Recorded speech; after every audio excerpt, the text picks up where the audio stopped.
Good morning and welcome to Face the Nation. We begin today with the increasing tensions between the U.S. and Iran and Secretary of State Mike Pompeo. Good morning, Mr. Secretary, and happy Father's Day. Thank you.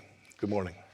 We've had this series of events in past days, the attacks on the tankers and these reports of a missile being fired at a U.S. drone. How is the U.S. going to respond? Well, I think you have to put it in the context of 40 years of behavior inside the Islamic Republic of Iran. This is consistent with how they have behaved previously. They did it when they were in the JCPOA. They built their missile program. We relieved sanctions. They took American sailors hostage. This is a regime that has caused much trouble around the world. The last 40 days, we've seen a number of activities, not just these past two, but 4 other commercial ships, which challenged the international norms of freedom of navigation. The United States is considering a full range of options. We've briefed the president a couple of times. We'll continue to keep him updated. We are confident that we can take a set of actions that can restore deterrence, which is our mission set. You say a full range of options. Does that include a military response? Of course. Of course, the president will consider everything we need to do to make sure, right? But what the president said, we don't want Iran to get a nuclear weapon. The previous administration put them on a pathway that virtually guaranteed that they could get there. So we withdrew from the ridiculous JCPOA and are moving ourselves towards a set of policies which will convince Iran to behave simply like a normal nation. And so you've seen them attacking international waterways, trying to, frankly, drive up the price of crude oil around the world so that the world will cry uncle and allow Iran to do that. If they're so cash-strapped and they need these customers, why would they attack them? Because Iran can't sell its crude oil. We've stopped them from doing that. We've put sanctions in place that have taken them from roughly 2.7 barrels per day, million barrels per day, with American sanctions. CENTCOM released this video of purporting to show an IRGC Revolutionary Guard patrol boat pulling up alongside these vessels and removing a mine from the hull of the ship. How certain are you that this is the IRGC, and will you take that evidence and present it to our allies and the United Nations? Of course we will. When?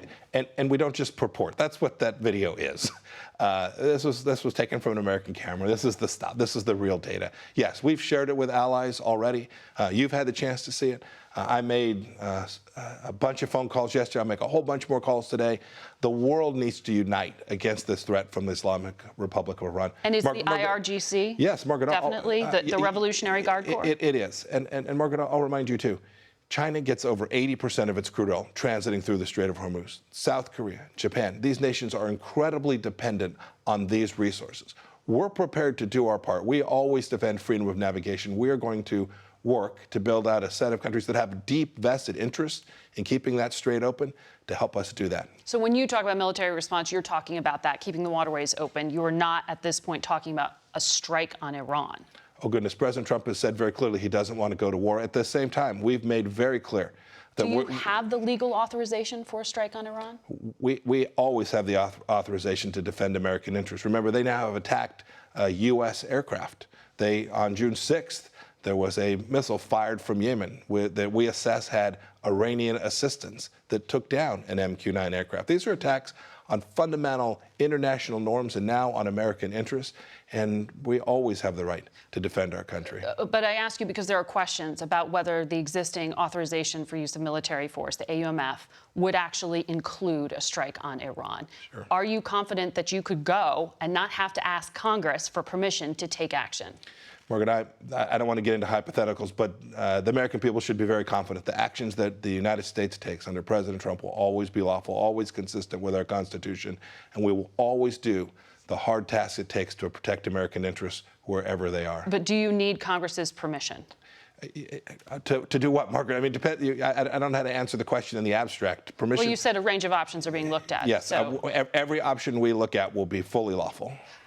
Well, I want to ask you that because when you were trying to lay out this case, as you know, some allies have said that video released was not enough to convince them, with the exception of the UK and Saudi Arabia. Some allies are saying we need to see more and hear more from the United States. President Trump, as you said, he campaigned against Middle East wars. But there's also this perception that the administration's spoiling for this fight. You were a vocal critic when you were in Congress of the nuclear deal you called the JCPOA earlier. The National Security Advisor right now is one of the architects of the 2003 war in Iraq. According to the latest Economist poll, 51% of Americans say the president is not honest versus 33% who say he is. if you have a credibility gap, that is going to be hard for you to sell something to the American public. How do you resolve that? Margaret, we're not selling anything. These are simple facts. I've had many conversations over the past, frankly, weeks talking about Iran's activity. No one doubts the data set. I haven't heard a single person say the German foreign minister said the video was not enough. The German foreign minister has seen a great deal more than just that video. He will continue to see more. I will concede there are countries that just wish this would go away, and they want to act in a way that is counterfactual. No one disputes that this is the Islamic Republic of Iran taking these actions to deny this international waterway and the freedom of navigation that is a fundamental right of every country to travel through that. No, I've seen no one deny it, and I'm confident that as we continue to develop the fact pattern, countries around the world will not only accept the basic facts, which I think are indisputable, but will come to understand that this is an important mission for the world. One of the things when you were at the podium at the State Department earlier this week, you presented as a fact was an attack that was carried out in Kabul in May. Mm-hmm. The Taliban said they carried it out, but you blamed Iran for it. What evidence do you have that Iran was behind that attack? Margaret, in that same statement, the Taliban said they killed 10 people. I would suggest to you that the credibility of the Taliban is not something you ought to bring onto your show. But you believe Iran was behind it. We have confidence that Iran instigated this attack. I can't share any more of the intelligence, but I wouldn't have said it if the intelligence community hadn't become convinced that this was the case. So there's more that you can't share with us to back that up? Yes, ma'am, that's correct. Iran state media says that they are going to start looking at ramping up their production of nuclear fuel. What does the U.S. do to stop this if you've already withdrawn from the nuclear accord? Think about that. Iran is now announcing that in a matter of days they can begin to spin up their nuclear program. This tells you how flawed the deal was, right? It tells you that the deal had no capacity to actually stop them. What do you do now? Do you just keep putting more sanctions on? Desperation doesn't always lead to the best decision making. Our intention is this. We know that their nuclear program accelerates if they have more money and wealth. If they have more capacity, more resources, they have the access to metals and to materials and to fissile material. If we relieve sanctions, their nuclear program presents an even greater risk to the United States. And so our mission has been very clear. Deny them the wealth and resources and their capacity to build out a nuclear program and be prepared to do all that it takes to prevent that from happening. I want to ask you quickly about Russia. The New York Times is reporting that the U.S. is escalating digital attacks, cyber attacks inside of Russia to hit back an attempted interference in 2018. The president has called this report both false and treasonous, which then suggests that there is some truth to it. So which is it? I never comment on intelligence matters. The president said it was... I never comment on intelligence matters. Having come from being CIA director, I know how important it is. But you should know, and your viewers should know, that the United States of America under President Trump has taken enormous effort to ensure that our elections are not interfered with, not from Russia, not from any other country in the world. It's a serious matter. It's one that this administration took seriously at the direction of President Trump from the very beginning of his time in office, and will continue to do that. I only wish the previous administration had been so serious about preventing election interference.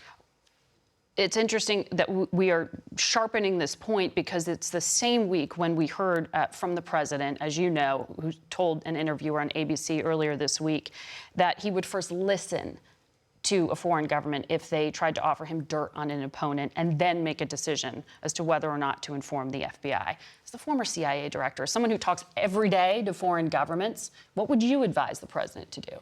President Trump clarified his remarks. I think it's pretty clear he'll do the right thing. I'm highly confident of that. I don't have anything else to add. I saw his remarks. He said, I think in both instances, he said he'd do both. He said he'd report this to the FBI. Look, it's you all present this as... He used the word maybe. Yeah, I listened to this very closely. The president made very clear he's going to do the right thing. I have enormous confidence in that. I've watched him do it. Call the FBI.